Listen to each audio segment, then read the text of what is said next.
Hi అండి, welcome to our channel smart Akshara. ఈరోజు fish పులుసు మరీ పల్చగా కాకుండా కొంచెం చిక్కగా ఎలా ప్రిపేర్ చేయాలో చూద్దాం. గ్రేవీ చిక్కగా రావడానికి ఆనియన్స్ అండ్ పచ్చిమిర్చి పచ్చివే మిక్సీ పట్టుకోవాలి. ఆ పేస్ట్ వేయడం వల్ల గ్రేవీ అనేది చిక్కగా వస్తుంది. ఒకసారి ఎలా చేయాలో చూద్దాం. మేము ఇక్కడ ఫిష్ పులుసుకి 3 kgs దాకా ఫిషెస్ తీసుకున్నాము. ఫిష్ పులుసు ప్రిపేర్ చేయడానికి వెడల్పుగా ఉన్న ఒక గిన్నెని తీసుకొని దాంట్లో కొంచెం ఆయిల్ వేయాలి. ఒక 2 ఆనియన్స్ 4-5 పచ్చిమిర్చి మెత్తగా గ్రైండ్ చేసి ఈ ఆయిల్ వేడయ్యాక అందులో వేయాలి. ముందే నానబెట్టుకున్న చింతపండుని రసం తీసుకొని రెడీగా ఉంచుకోవాలి. చూసారు కదా, ఈ ఫిషెస్ 3 kgs.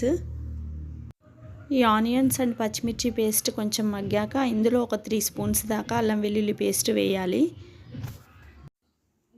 ఈ అల్లం వెల్లుల్లి పేస్ట్ కొంచెం మగ్గాక ఇందులో పసుపు వేయాలి. పసుపు ఒక 2 స్పూన్స్ దాకా వేయాలి. నెక్స్ట్ కారం కూడా వేసేయాలి. ఒక 5 స్పూన్స్ కారం వేయాలి. నెక్స్ట్ వీటన్నిటిని బాగా మిక్స్ చేయాలి. నెక్స్ట్ ఇందులో ఒక 2 స్పూన్స్ దాకా సాల్ట్ వేయాలి. ఒకసారి వీటన్నిటిని బాగా మిక్స్ చేసి వీటిపైన ఫిష్ పీసెస్ని పెట్టాలి. ఈ ఫిష్ పీసెస్కి సాల్ట్, కారము, అల్లం వెల్లుల్లి పేస్ట్ ఇవన్నీ ముక్కలకి పట్టే విధంగా ఒకసారి టాస్ చేయాలి. పైన కొత్తిమీర చల్లుకోవాలి. నెక్స్ట్ దీనిపైన మూత పెట్టి కొద్దిసేపు మగ్గనివ్వాలి. ఫిష్ పీసెస్ మగ్గేలోపు చింతపండు రసాన్ని రెడీ చేసుకొని ఉంచుకోవాలి. నెక్స్ట్ స్టవ్ మీద ఒక కళాయి పెట్టుకొని అందులో జీలకర్ర, కొన్ని మెంతులు వేసి వేయించుకోవాలి. నెక్స్ట్ ఫిష్ పీసెస్ పైన మూత తీసి ఒకసారి వాటిని చెక్ చేయాలి. కొంచెం కలపాలి, బాగా ఎక్కువగా కదిలియద్దు. నెక్స్ట్ వీటిపైన చింతపండు రసం పోయాలి.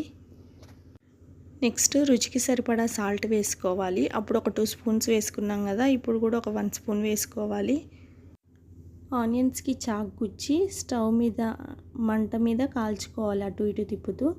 అవి కొంచెం కాలాక వాటిపైన పొట్టు తీసి మిక్సీ జార్లో వేసి మెత్తగా గ్రైండ్ చేసుకోవాలి. ఇప్పుడు ఆ పేస్ట్ని ఫిష్ పులుసులో వేయాలి. ఇలా ఫిష్ పులుసులో ఈ ఆనియన్స్ పేస్ట్ వేయడం వల్ల పులుసు టేస్ట్ పెరగడంతో పాటు పులుసు చిక్కగా అవుతుంది. నెక్స్ట్ ఈ పులుసు పైన మూత పెట్టాలి. వేయించుకున్న ధనియాలు, జీలకర్ర, మెంతులు మూడింటిని కలిపి ఒక 3 స్పూన్స్ దాకా పులుసులో వేయాలి. ధనియాలు ఒక 2 స్పూన్స్, జీలకర్ర 1 స్పూను, మెంతులు ఒక 1/2 స్పూన్ దాకా వేయించుకొని పొడి చేసుకొని ఇవన్నీ కలిపి ఒక 3 స్పూన్స్ దాకా వేయాలి. ఇవన్నీ ఫిష్ సూప్లో బాగా కలిసేటట్టు మెల్లిమెల్లిగా కలుపుకోవాలి. పైన కొంచెం ఫాస్ట్గా గట్టిగా కలిపితే ఫిష్ ముక్కలు అనేవి విరిగిపోతాయి కాబట్టి కొంచెం స్లోగా కలుపుకొని కొద్దిసేపు మూత పెట్టుకొని ఒక 2 మినిట్స్ తర్వాత మూత తీసి చూస్తే ఈ సూప్ అనేది పైకి కిందికి కెర్లుతూ ఉంటుంది. ఇప్పుడు స్టవ్ ఆఫ్ చేయడమే. ఒకసారి సాల్ట్ చెక్ చేసుకొని ఒకవేళ తక్కువ ఉంటే కొంచెం వేసుకోవడమే. అంతే అండి, ఈజీ అండ్ టేస్టీ ఫిష్ పులుసు రెడీ అయిపోయింది. ఒకసారి మీరు కూడా ట్రై చేసి కామెంట్ చేయండి.